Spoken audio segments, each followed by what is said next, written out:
For years, I bent until I nearly broke. I cooked dinners I never ate, smiled through insults dressed as jokes, and poured every ounce of love I had into a man who only saw me as convenient. "You're lucky I put up with you," he'd say, eyes cold, mouth curled in that smug, knowing way. No one else would. And I believed him. God, I believed him. I stayed when I should have run. I said yes when I was screaming no inside.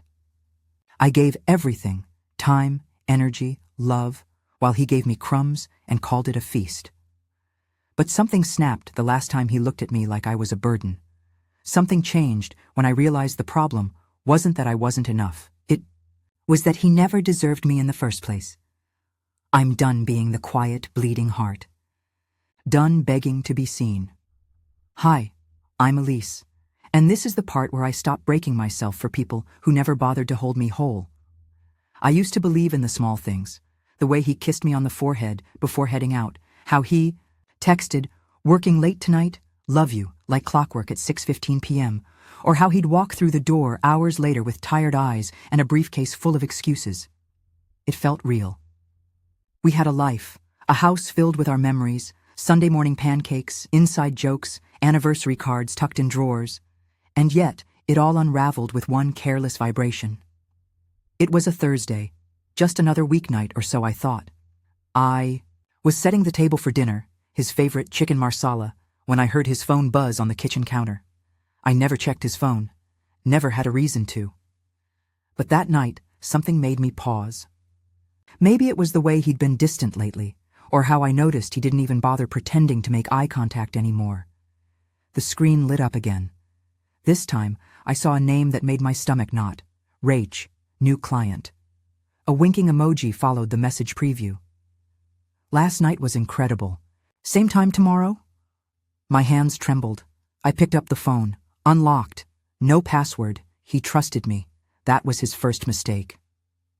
In the message thread, I found a string of texts. Not work-related, not even subtle. Photos, voice notes, messages. Sent late into the night while I was lying alone in bed, thinking he was burning the midnight oil for our future. He wasn't just cheating. He was emotionally invested. There were pet names, inside jokes, promises. He told her she made him feel alive again. I dropped the phone like it burned me. My heart didn't just break, it imploded. 8 years. 8 years of shared dreams, joint accounts, whispered secrets, and lazy Sundays. Gone, erased with every "working late" he whispered like a lullaby to keep me docile. The worst part? I had no clue. No red flags, no lipstick on collars, no missed calls or unexplained absences, just the slow, quiet erosion of love disguised as routine. He made me feel crazy for asking questions, gaslit me into silence, and I accepted it because I trusted him. I wanted to scream, cry, tear down every photo on our wall and throw his things into the street, but I didn't. Not yet. Instead, I stood there in the middle of our kitchen, holding the weight of betrayal in my hands, and realized something I never thought I'd feel. I wasn't just heartbroken. I was angry. And anger, when wielded right, is powerful. I had devoted myself to this man, supported him when he was broke and unemployed, took care of him when he was sick, covered his lies with my loyalty. And for what? To be humiliated, discarded, and replaced like a worn-out coat? No, not me, not this time. He thought he was clever, keeping it quiet. He thought I'd never find out. He thought I'd collapse under the weight of betrayal, quietly disappear while he moved on. But he underestimated me. Because what I did next didn't just shock him, it changed everything. This wasn't just about heartbreak anymore. This was about justice. And I was going to give karma a little push. The moment I saw those messages, it was like I'd fallen through the floor. My mind raced, retracing the past few months, maybe years, with a fresh, horrifying clarity. Every excuse, every sigh of exhaustion, every client dinner he brushed off with a kiss on the cheek, now played back like scenes from a movie I never auditioned for. And I realized I'd been living in fiction. A story he scripted where I played the devoted wife, and he, the misunderstood, hard-working man, just trying to provide. I stared at his phone, still open, screen aglow with digital infidelity. I scrolled. The further I went back, the more I discovered. This wasn't a fling. This wasn't a one-time lapse in judgment. It had been going on for months. Coordinated business trips that coincided with her city. Mornings he left early to beat traffic when he was really sneaking off to breakfast in her apartment. Evenings spent laughing with her while I sat alone at our dinner table, his plate untouched and cold. He was living a double life, and I was the unwitting fool financing it. Because yes, while he was busy living his fantasy, I was the one holding our life together, paying bills when he overspent, keeping the mortgage afloat when his consulting gigs slowed down. I handled the taxes, the repairs. I even helped fund his dream startup last year, dipping into my savings, the same startup he used as a cover to meet up with her in investor meetings. I remember standing in the shower that night, letting the hot water hit my back, my tears indistinguishable from the spray. My mind cycled through questions I couldn't answer. Who was he, really? When did the man I loved disappear? And how long had I been living with a stranger? But beneath the heartbreak, a colder emotion began to rise. Clarity. This wasn't just about a broken marriage. This was strategic, deceitful. He was preparing to leave me behind. I could feel it now in the way he'd stopped talking about our future. The secrecy, the arguments over finances. He was pulling away in plain sight, and I hadn't seen it. That realization chilled me to the bone. Because if he was planning his exit, where did that leave me? We had a joint bank account. Our house was in both our names, yes, but I'd contributed more financially. I had no prenup to protect me. If he left now, after I'd poured my time, energy, and money into our life together, I could be left picking up the pieces while he played house with his mistress. And if he drained our accounts before I had time to react, I'd be screwed. I checked our finances that night, sat down at my computer and logged in. There it was, a transfer. $5,000 gone, marked investment opportunity. It wasn't to a business account. It was to her. My hands clenched the edge of the desk so hard I thought the wood would splinter. This wasn't betrayal anymore. This was theft, and he didn't think I'd ever notice. That's when the fear turned into resolve. I knew I had to act fast, quietly, strategically, the way he had been. He thought I was still in the dark, that I'd continue setting his dinner, plate and smiling through his lies. But that night, something inside me shifted. I stopped being his safe harbor. I became the storm he didn't see coming. And trust me, when I decided to fight back, I wasn't just seeking revenge. I was protecting everything he thought he could take from me. They always say betrayal cuts deepest when it comes from someone you trust. But they never talk about the ripple effects, the quiet devastation that follows, the way one man's selfishness can threaten to destroy an entire future. This wasn't just about my heart anymore. It was about my home, my finances, my safety, and everything I had spent years building. You see, while he was off chasing excitement and validation with his new client, I was working overtime to keep us afloat. I hadn't just supported him emotionally, I supported him financially. When he needed it most. When he lost his job 2 years ago and spiraled into that silent depression, it was me who picked up the pieces. I encouraged him to start that consultancy, gave him seed money from my personal savings, money I'd inherited after my mother passed. Now, that same man had funneled thousands of dollars to another woman behind my back. And that was just the money I knew about. As I dug deeper, I uncovered credit card charges from hotels we never stayed in, gifts I never received, restaurants I'd never heard of. Every receipt was a slap in the face. While I clipped coupons to save for our vacation, he was wining and dining her in private suites and boutique lounges. What made it worse was that I knew how society would see this. I could already hear the excuses people might make for him. Men make mistakes. Maybe she was neglecting him. He's just trying to be happy. But they didn't see the late nights I spent comforting him when his confidence crumbled. They didn't see the sacrifices I made to keep our dream alive. I was his partner. I believed in him when he had nothing.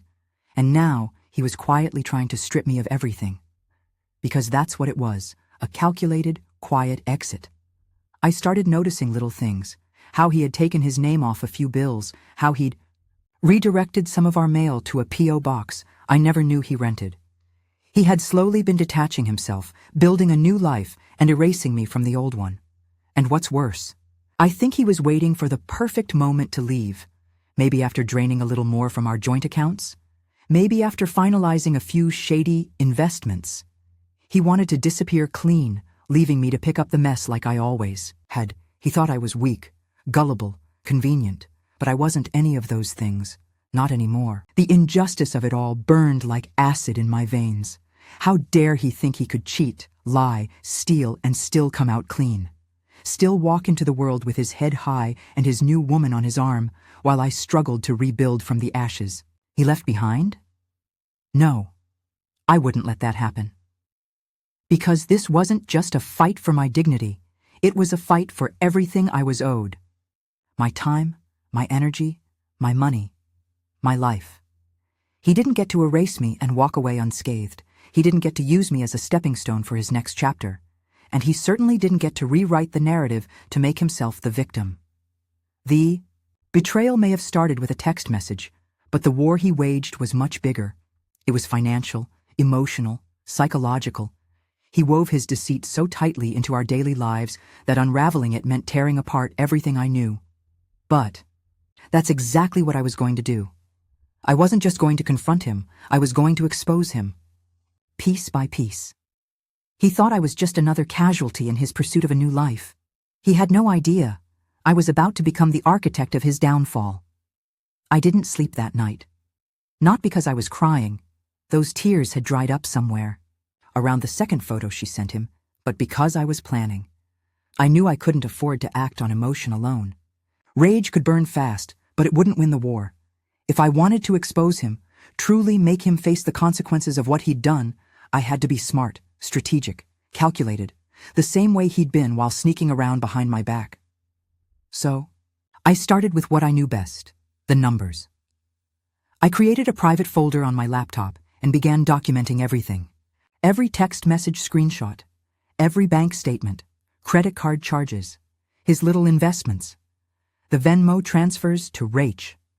I built a timeline that tracked his lies, cross-referenced with dates he claimed to be working late, out, of town, or at client dinners. The digital trail was damning. But this wasn't just about catching him red-handed. It was about protecting myself. Step 1. I opened a separate checking account in my name only, quietly. I diverted my next paycheck, canceled the automatic bill payments we'd split, and ensured my financial foundation was no longer tethered to his. If he was planning an exit, I'd make sure he left empty-handed. Step 2. I met with a divorce attorney. I didn't tell him, of course, not yet. I needed legal advice first. I wanted to know where I stood, what I could claim, what he could take, how I could prevent him from accessing more of what was rightfully mine.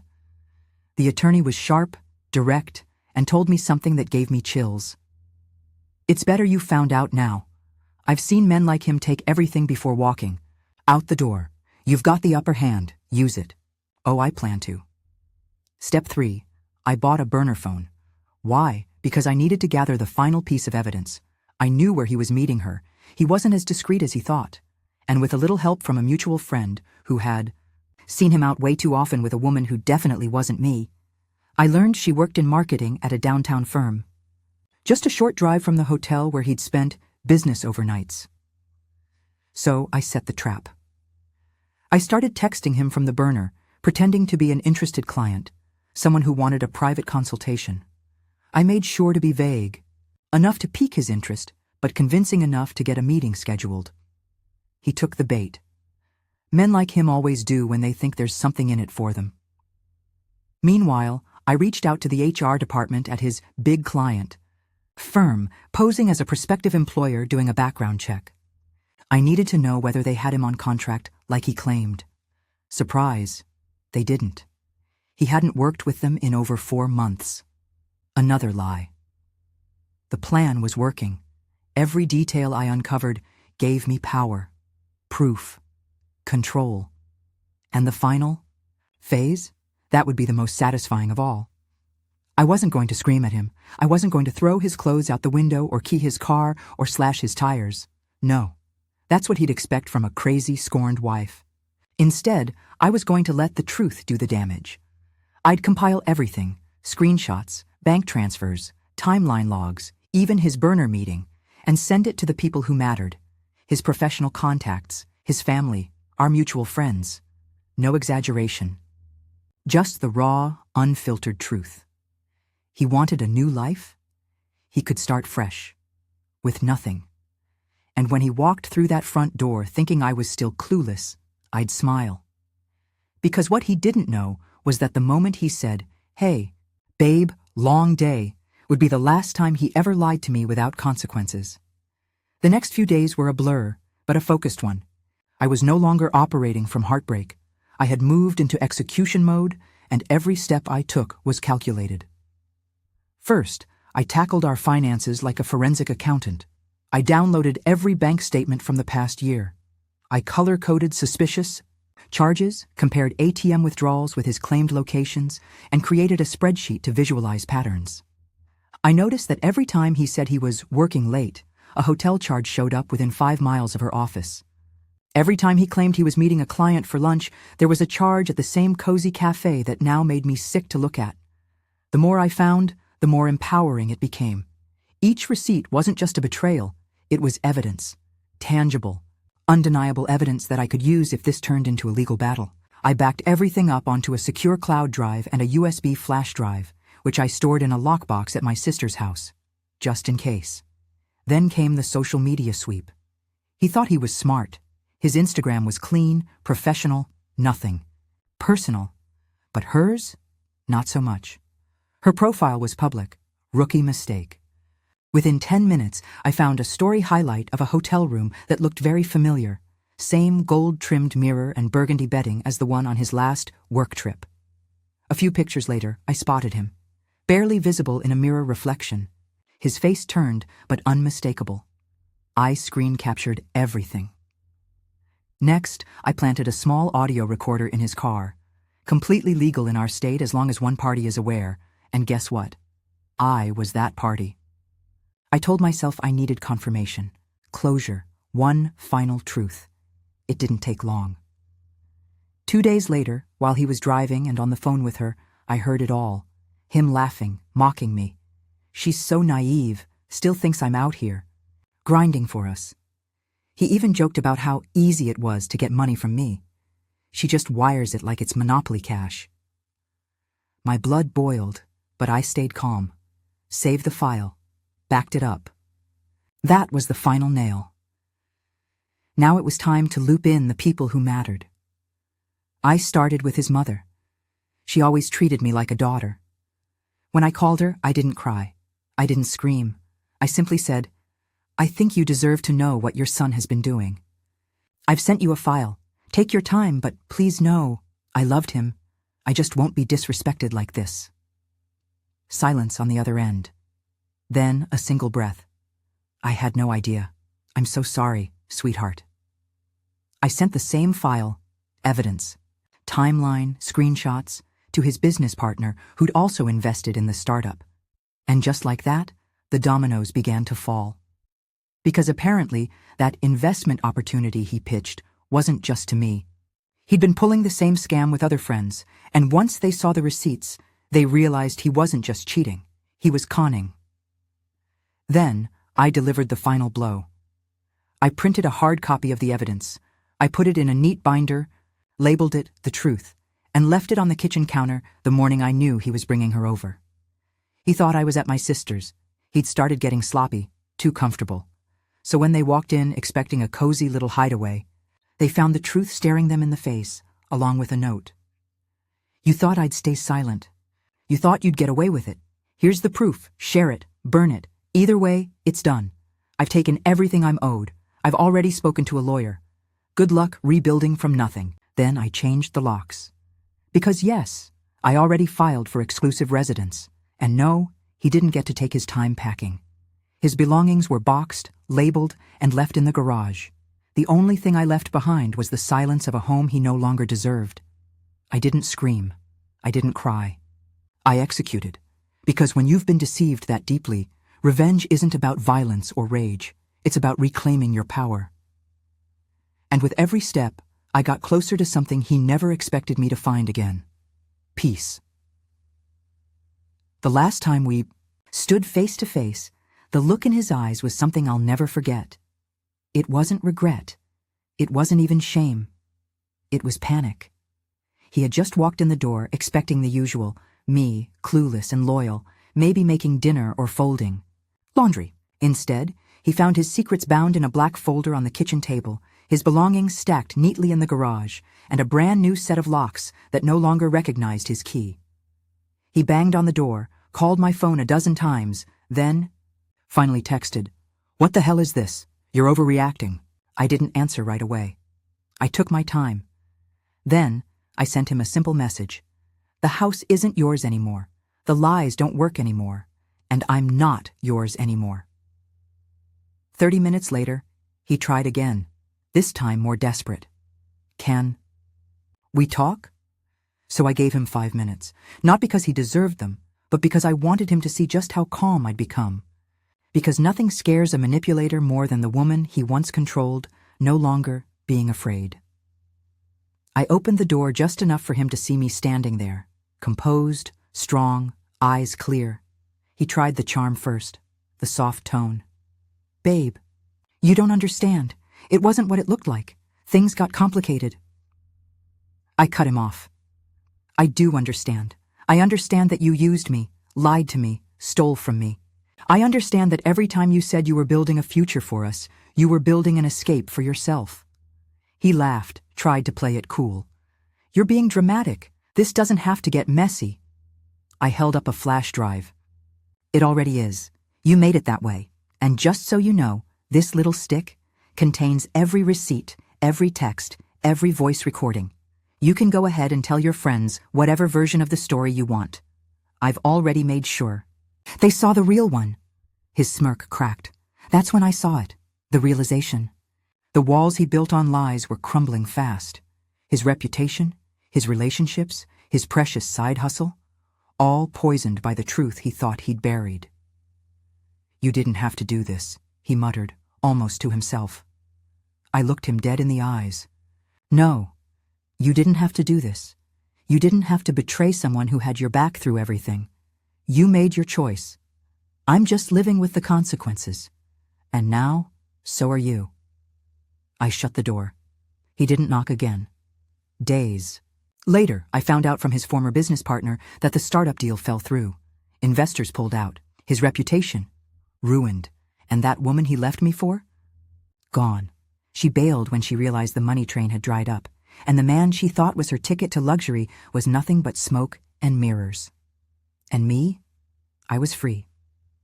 I closed the joint accounts, sold the car I helped him finance, took the settlement I was owed and reinvested it in myself. I started therapy, traveled for the first time in years. I even signed up for a business course I'd been putting off for too long. For the first time in a long time, I slept without checking the time or wondering if he'd call. He hasn't contacted me since, but every now and then, I hear from mutual friends. He looks like a ghost. He's couch surfing. He told people you went crazy. Let them talk. I don't need revenge in the form of gossip or pity. My revenge was the truth. My revenge was reclaiming my peace. And in the end, karma handled the rest. He told me he was working late, but he was building his own downfall, one lie at a time. And when the foundation finally gave out, I didn't pull him down with me. I stepped aside and watched him fall.